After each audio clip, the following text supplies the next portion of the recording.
নোকিয়ার CO Pekka landmark 2022 সালে বলে দিয়েছিলেন 2030 সালের মধ্যে স্মার্টফোনের ব্যবহার আর প্রাসঙ্গিক থাকবে না, বরং শরীরে বসানো থাকবে নানান যন্ত্র। বছরের শুরুতেই অসাধ্য সাধন করেছে ধনকুবের এলন মাস্কের সংস্থা।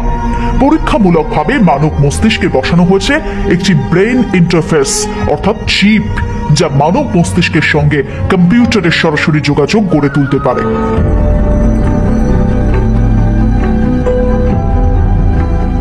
সেই ব্যক্তি তার মস্তিষ্কে ব্যবহার করে অর্থাৎ টেলিপ্যাথির মাধ্যমে ভিডিও গেম বা অনলাইন দাবা খেলতে পারছেন।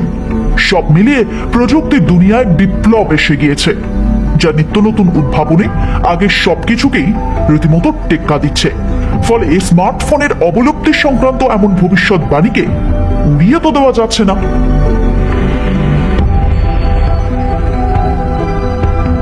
আপনার হাতে যদি একটা ব্রেসলেট থাকে এবং চোখে একটা চশমা থাকে এবং এই দুটোই সব কাজ করে দিতে পারে স্মার্টফোনের থেকেও বেশি, তাহলে তো আরো বিপত্তি।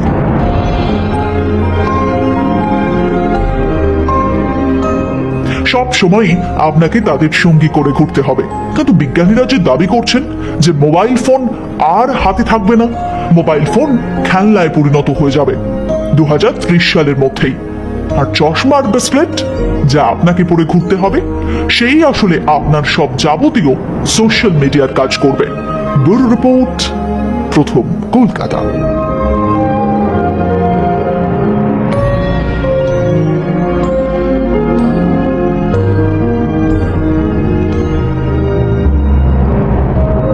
আপনি কি জানেন স্মার্টফোনের আয়ু মেরে কেটে আর 10টা বছর, তারপর আর স্মার্টফোন নামক কোনো বস্তু থাকবেই না।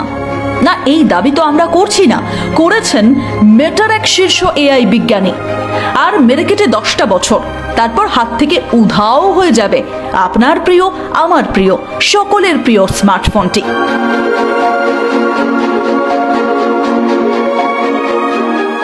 স্মার্টফোনের নেশা সভ্যতার কাছে সংকটের মতো হয়ে দাঁড়াচ্ছে।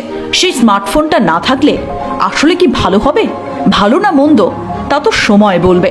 কিন্তু 1.5 দশকের মধ্যে অবলুপ্ত হয়ে যাবে সব সময়ের সাথেই স্মার্টফোন।